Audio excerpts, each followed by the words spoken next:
Okay, I am Gil Cedillo, City Council Member, Vice Chair, Planning and Land Use Management Committee. Today is Tuesday, April 8th. We are unfortunately not with our chairperson, as I've indicated in the past. He is attending personal matters important to him and his family and his health. Having said that, I have conferred with Mr. Englander, and we want to note for the record items that are on consent and items that will be continued, so that those who are thinking about it can choose to give a speech or get the result they want. Items 9, 7, and 8 will be approved on consent. Again, it's items 9, 7, and 8 will be approved on consent. Items 10, 4, and 5, and 3 will be continued.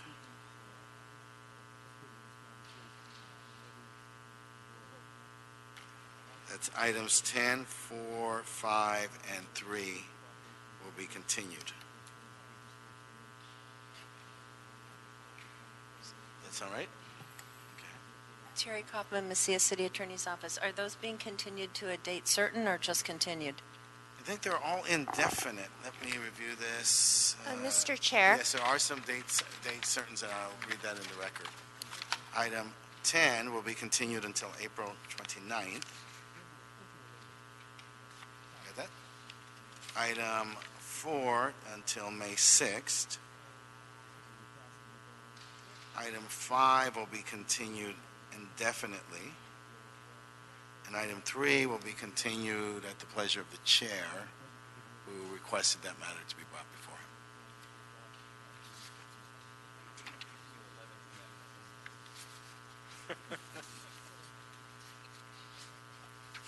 What is that?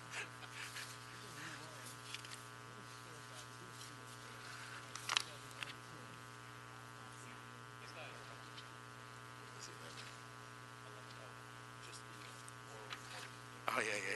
No, we're waiting for that. We are waiting for a report from the Director of Planning. But in lieu of that, is there public comment? Can we do public comment? Okay.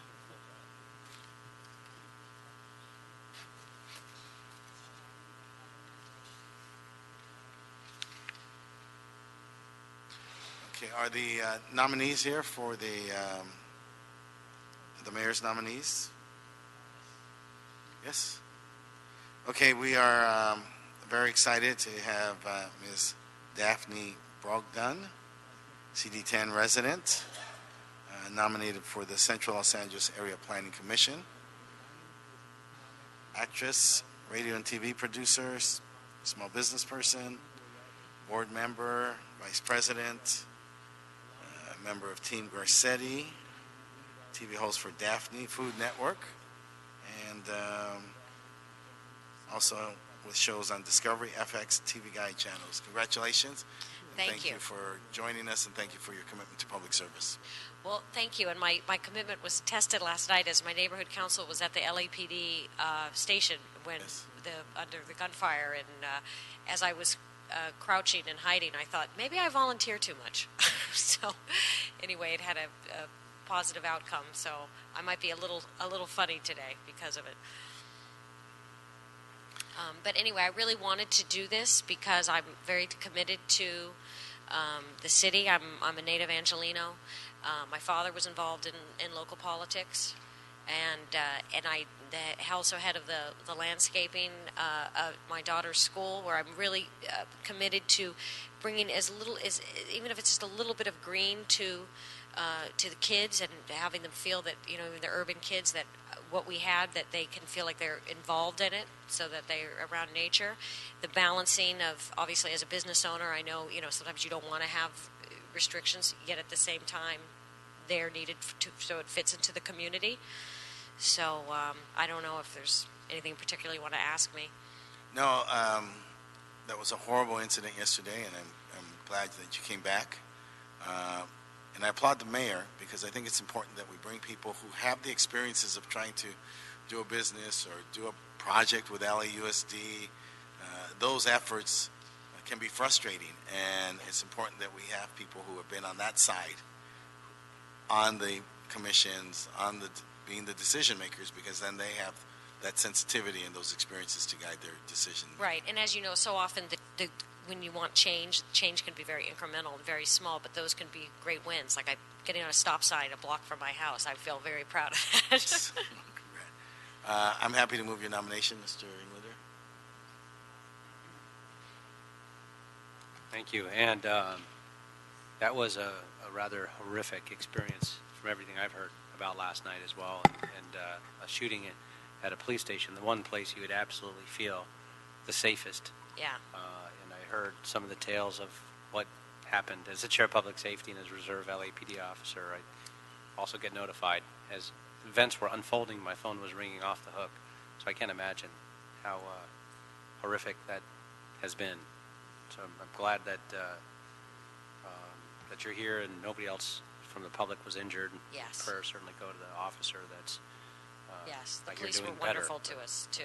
They were really great. It looks like you've done a lot more than quite frankly, just around the school. You've been Yes. active in a Yes. lot of different areas. I do have a burning question to ask you. The Culver neon sign, I know. where did you find it? Okay, it was in the basement of City Hall, and I've since learned. Never been in the basement of City Hall. I so know, right? Well, of Culver City Hall, Okay, where all my right, father there's- was mayor pro tem. So that was my thing when I was volunteering for the Conservancy to find it. They found it, and then it was put in a storage place, and then the next level was going to be let's get it out. And try to. It was a problem because the Kirk Douglas Theater didn't want it up there. That was the problem. We were trying to find an appropriate place, a public park or so forth. And then I got pregnant and had 2 kids, so I have to say my attention was diverted. I Yes, kind of in left a good my, way. In a good yes, and so it's only in the last couple of years that I've gone back to my community advocacy with being a board member of Neighborhood Council, and also I'm now nominated to be the president of the Longwood Neighborhood Association. I'm the vice fantastic. president now, but How old were the kids? 5 and 8. 5 and 8. Well, that must explain and I'm just reading the thoughts off your resume. It's a varied resume. The grilled cheese for Garcetti events, because moms do make the best grilled cheese. Although Well, in my that's- house, my kids will tell you, Dad makes a killer grilled cheese. Well, so. that's because my husband is Mark Peel, who started La Brea Bakery in Campanile. Ah, so all right. I'd say we're going to have a Now- canvas party, and fire you up come the grill. empty-handed? Really? Okay. Yes, but so we owned the tar pit. That was one of the businesses I owned. Okay. Yeah. Got it. All right, fantastic. No, you've done a lot, actually. I'm teasing, but your resume is quite lengthy, and a lot of the outreach efforts that you've done, all the way from, and I quote this too, from Watts to Sherman Oaks. Yes. And so you've really Yes, I did. crossed paths with a lot of different communities. And so, no, I second your approval of this, Mr. Chair. Good. And we'll see you in council, hopefully, with some grilled cheese. Thank you. Yes, thank That'll you so be the much. order of the day. That's right. With the grilled cheese. Thank you so much. Thank Okay, matter motioned and seconded and moved. Item number 2, mayor's nomination, David Malcolm Carson. Coming up empty-handed, I know. for you. one. Hi. Good afternoon, council members. Welcome. Thank you. So I'm pleased to be here.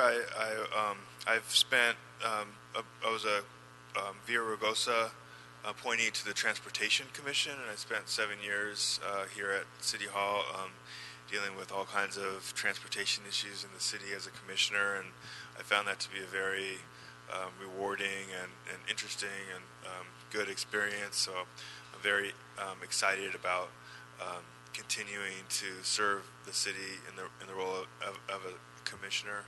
The South Area Planning Commission is very exciting to me. I've been a resident of the South Los Angeles Community Plan area for the last 12 years, and I've been involved at the level of the neighborhood council. I'm a board member of my HOA. I've been involved with sort of broader issues through my current employment at community health councils, as well as my previous employment at Legal Aid Foundation. and I've been I'm really excited about seeing how some of these issues play out and being able to play a role in bringing about good quality planning in the South Los Angeles community plan area. You say you were a transportation commissioner. Were you on the MTA? No, commissioner here in the city. Oh yes. Okay. Very good. And you returned from Guadalajara. That was. Yeah, I spent about a half a year down there trying to study some Spanish and see if I could. Over Tlaquepaque? Poco. Okay. I'm happy to move a young man who brings tremendous skills, a great skill set, a great resume, and a great sensitivity both for the challenges of South LA, but in particular the challenges of South LA as they are part of a dynamic of a diaspora for Mexico. We have a population that's in transition there, and so I think your experiences on both sides of the border will help to that sensitivity. Thank you. And thank you, and I will second that as well. And looking through your background as well, very impressive. I'm not sure if you make a killer grilled cheese, but I do all right. Time will tell. But Like a quesadilla, though. that's right. Some of your publications I'd actually, if you could, although I don't think this would ever be out of date. It was published in 2003. One of your publications really caught my eye: Accountable Development, Maximizing Community Benefits from Publicly Supported Development. That's fascinating to me. I'd love to see a copy of that if you still have it. Sure, I'm sure it is around. It was published. I could hopefully get a copy of that. I mean that. No, I'd really be interested in reading both that, and you also have a message from the grassroots, participatory democracy, community empowerment, and the reconstruction of urban America. I actually would find both of those relevant and fascinating. You co-founded a nonprofit, Community Development Corporation, providing technical and legal assistance and obtaining federal and state tax exemptions for great transit-oriented development projects locally. I mean, your resume is actually pretty impressive, to say the least, in environmental law, a community clinic where you worked, and a lot of things you've done here, not only as a transportation commissioner, but your entire background is very well-rounded, very impressive. Howard and Berkeley and Bolt. Yeah, I mean, I your appreciate it, educational Councilmember. experience. You're too kind. Your parents must be proud. This is impressive. Thank you. But I will comment just to add to on the accountable development thing. I think that I wrote that a long time ago, but I think we've made amazing progress in the city of Los Angeles and really shown the country how to do that. And a lot of I've been to conferences where everybody's coming to Los Angeles to learn about how you create a shared sense of buy-in and prosperity from the development process. And so, we're just scratched the surface, and hopefully there's so much more we could do. But and if you see what's happened over the years, especially and particularly here on big projects, where it was never that way, where the community has very much a seat at the table, not just through the neighborhood council system, but the area planning commissions, citywide planning commission, and you get all these organizations and stakeholders and key decision makers in every community actually having a seat at the table in terms of the impacts and the community benefit packages, the mitigation programs, and what's done to make a good project a great project.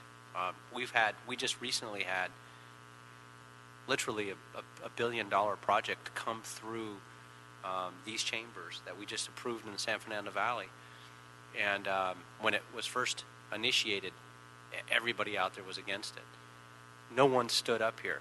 And this was the Westfield Development Project for a property that had been blighted and vacant for many years. It's now going to have thousands of good local jobs. And there was not one organization or person that stood up under this approval because of Westfield really did a tremendous job. I mean, they wrote a book on this. And we did the same thing not too long ago with Staples Centers, with NBC Universal, the San Pedro project. I mean, so you were ahead of your curve and ahead of your time when you wrote that. Yeah. You see a lot of it being done now, so it'd be great I think it would be a good marriage to have you there, particularly given your transportation experience. So absolutely got my support. Thank you very much. I'm move the nominee. Yes. Second. So be the order. Thank you. Congratulations. And Thank we'll you. see you at City Hall. Okay, great. Okay, and 3 for Mr. Weezer. Are they scheduled for council? Yes, Councilmember. Both commissioners are in council tomorrow. Tomorrow's Wednesday.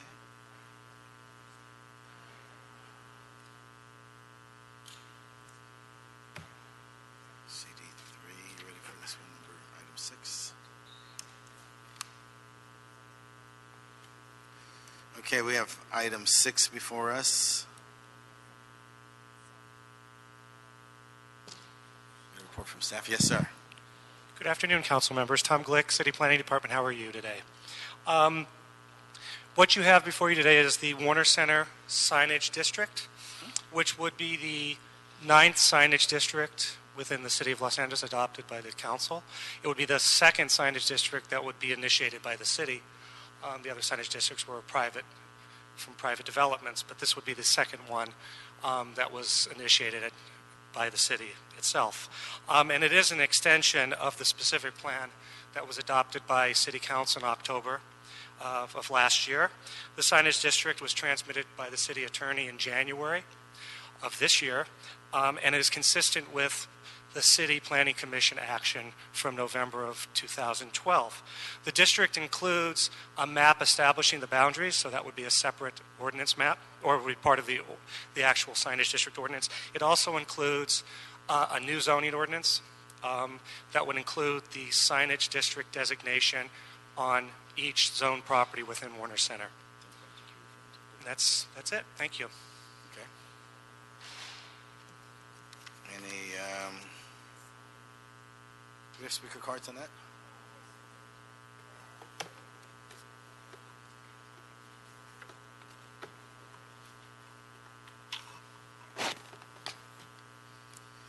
So we have from Westfield, Larry, who writes like a doctor.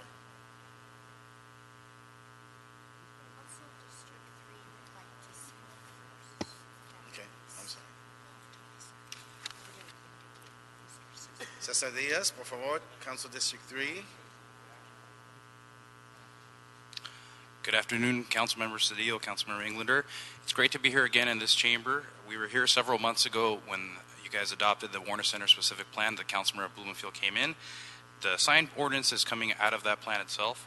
And what I want to relay is that what's before you is the sign ordinance, and we've had several meetings with community since it was transmitted in January, and we've pretty much come up with a good set of compromises that I'm going to be submitting to the city clerk's office. And what the direction I would ask is that we get these into the records, come back to Plum in maybe 2 weeks or so after reviewing them, subject to the review of the city attorney. That way we can all be in accordance, but I'll leave the discretion of the city attorney on those comments. I think we need at least 30 days. 30 days. We would need to review that. That'd be fine. And just to reiterate that this is something we've worked out with the community. Some of the Warner Center Advisory Committee members are here to speak in support of the plan, but our office supports this, and we'll work closely with the city attorney just to make sure that they satisfy all the city needs and legalities. Good. All right, thank you. Let's hear from Westfield, Larry Green. Larry Green, Thank you. you should, I'll work on you my sure you I'll didn't work want on to be my a doctor? printing. Let me tell you, Green's not a hard one I to can miss. send you a great text. Okay. Thank you very much, councilmen and members of the Plum Commission. I'm here today in support of the Councilman Blumenfeld's recommendation and all the hard work that Cesar Diaz has done getting us to this place. We had many, many, many, many hours of community meetings to get to these recommendations that are before you, and we're glad to be here in support of those recommendations. And I'd like to also thank Tom Glick, who was key in leading us through this process in a very congenial way. And finally, one of the community members, Tricia Robbins Casson from Rosenheim and Associates, who did a lot of the legwork, a lot of drafting and taking notes and all those really great things that make it possible for us to be here. So thank you very much. We're in support of this and look forward to seeing you in a month's time. Yeah, thank you. Great, thank you. Is Tricia here? Tricia?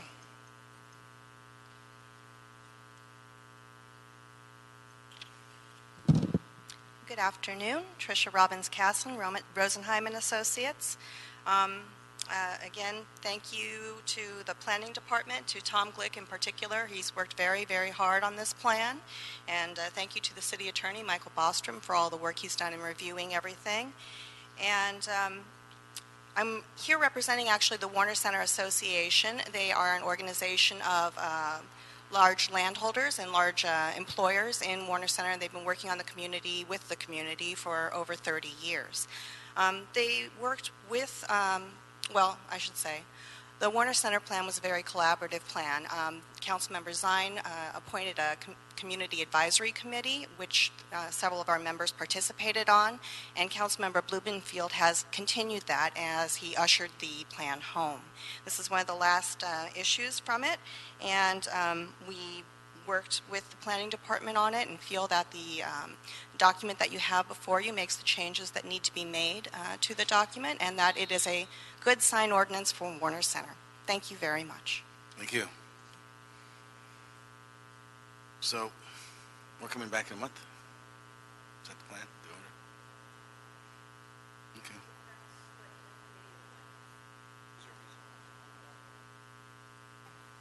Isn't that what was requested from the council member's office? The reason, Councilman, is so the city attorney can make the changes to the ordinance. All right, so we're good. And just for the record, Mr. Chair, is there anybody here in opposition to it? No. So I just wanted to point out again, I mean, if this were a couple years ago on this project, these chambers would be filled. So that was just a good community outreach effort, once again, to point out to Team Westfield and Rosenheim. That concludes our business, right? No public comment. 9 is on consent. All matters done. Motion to adjourn, sir? Motion to adjourn. No objections. Meeting adjourned.